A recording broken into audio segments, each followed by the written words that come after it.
মেজা ছাড়িয়ে এবার রীতিমতো বেধড়ক মারধর করলো স্রোত নীলুকে। হ্যাঁ বন্ধুরা, ভিডিওতে লাইনটি দেখতে থাকুন। নীলাঞ্জনা চিৎকার করে অনির্বাণের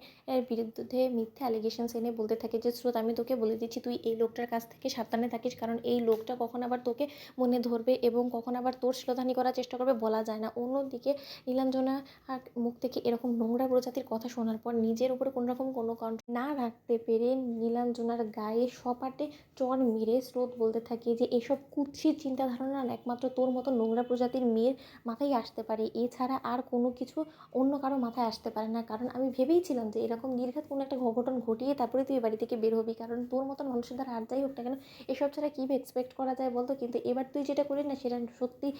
বিয়ন্ড মাই প্ল্যান ছিল, কারণ আমি কোনোদিনও ভাবতেও পারিনি এই জিনিসটা যে তুই সত্যকার অর্থে এতটা নিচে নেমে যেতে পারিস যে তুই রায় দিদিভাইয়ের উপরে প্রতিশোধ নেওয়ার জন্য, রায় দিদিভাইয়ের সংসার ভেঙে দেওয়ার জন্য রীতিমতো তুই এবার তোর নেক্সট টার্গেট অনির্বাণ দাদাভাইকে করবি। হ্যাঁ রায় দিদিভাই, তোকে আমি বলে দিচ্ছি এই মেয়েটার নোংরা চক্রান্তে তুই কোনো মতেই নিজের সংসারটাকে উচ্ছন্নে দিয়ে দিস না রায় দিদিভাই, কারণ এই মেয়েটা যে কথাগুলো বলছে সেটা সম্পূর্ণরূপে একটা মিথ্যে ছাড়া কোনো কিছু না। দেবতার মতন আমার বর্দা ভাইকে যদি কেউ এরকম করে অপমান অসম্মান করার চেষ্টা করে তাহলে আমি কাকে ছেড়ে কথা বলবো না। আর তোর গায়ে আজকে ঠাস করে ছটটা মারলাম না, তুই এটা অনেক আগেই ডিজার্ভ করতিস, কিন্তু আমি বারবার করে নিজের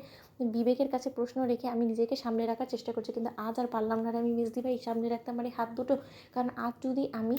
তোর গায়ে হাতটা না দিতাম তাহলে হয়তো বা আমার বড়দা ভাই অনির্বাণ দাদা ভাইয়ের উপরে অনেক বড় একটা অন্যায় হয়ে যেত, এবং সেটাতে এটাই প্রমাণ হতো যে আমি অনির্বাণ দাদা ভাইয়ের প্রতি হওয়া সকল অন্যায়গুলোকে মাথা পেতে মুখ বুঝে মেনে নিচ্ছি। আমার রায় দিদিভাইকে তুই ভুলভাল বুঝিয়ে রায় দিদিভাইকে নিজে ইশারায় নাচাতে পারবি, কিন্তু কোনো মতে আমাকে ভুল বুঝিয়ে অনির্বাণ দাদাভাই বিরুদ্ধে করে দিতে পারবি না। হ্যাঁ একটা সময় অনির্বাণ দাদাভাইকে আমিও পছন্দ করতাম না, কিন্তু তাই বলে অনির্বাণ দাদাভাইয়ের চরিত্র নিয়ে কখনো আমার কোনো রকম কোনো সন্দেহ ছিল না, কিন্তু আজ যে তুই অ্যালিগেশন চাললি না অনির্বাণ দাদাভাইয়ের প্রতি, সেটা কোনো মতেই আমি মানতে পারবো না। অন্যদিকে নীলাঞ্জনা বলতে থাকে যে স্রোত, আজকে তুই আমার গায়ে হাত তুলি শুধুমাত্র এই অপরাধী এই মানুষটার জন্য যে কিনা কুৎসিত নোংরা চরিত্র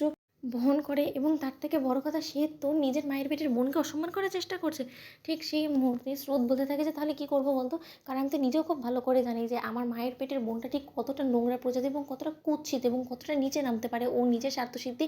ও পূরণ করার জন্য। তার জন্যই তো তোর মতন মানুষের সাপোর্টে আর যাই হোক না কেন তুই কোনোদিন আমাকে পাশে পাবি না। অন্যদিকে রায়ের বৌমনির কাছে গিয়ে স্রোত বলতে থাকে যে আচ্ছা বৌমনি, তুমি একটা কথা বলো তো, ওর মতন মেয়ের কথার উপরে তুমি কী করে বা বিশ্বাস করে বলো, তোমার কি মনে হয় যে সত্যি অনির্বাণ দাদাভাই এরকম ঘটনা ঘটালেও ঘটাতে পারে? অন্যদিকে রায়ের বৌমনি বলতে থাকে যে আমার তো রীতিমতো হাত পা ঠান্ডা হয়ে এসছে, আমার তো মাথায় কাজ করছে না, আমার শুধু একটাই টেনশন যে রায়ের অবস্থায় এই কথাগুলো শুনে আদৌ কি রায়ের জন্য ঠিক হবে। অন্যদিকে রাই বলতে থাকে যে স্রোত, তুই কেন নীলাঞ্জনার গায়ে হাত তুললি বলতো, এটাতে করে আর যাই হোক না কেন তুই কিন্তু নীলাঞ্জনার প্রতি অন্যায় করলি, কারণ ওর সঙ্গে যা কিছু করেছে সেই সব কিছুর সাক্ষী আমি নিজে, তাহলে আমি কী করে সব কিছু অস্বীকার করে যাবো, দেখেও না দেখার ভান করবো বলতো। তো বন্ধুরা লাইক এবং শেয়ার করে সাবস্ক্রাইব করতে ভুলো না।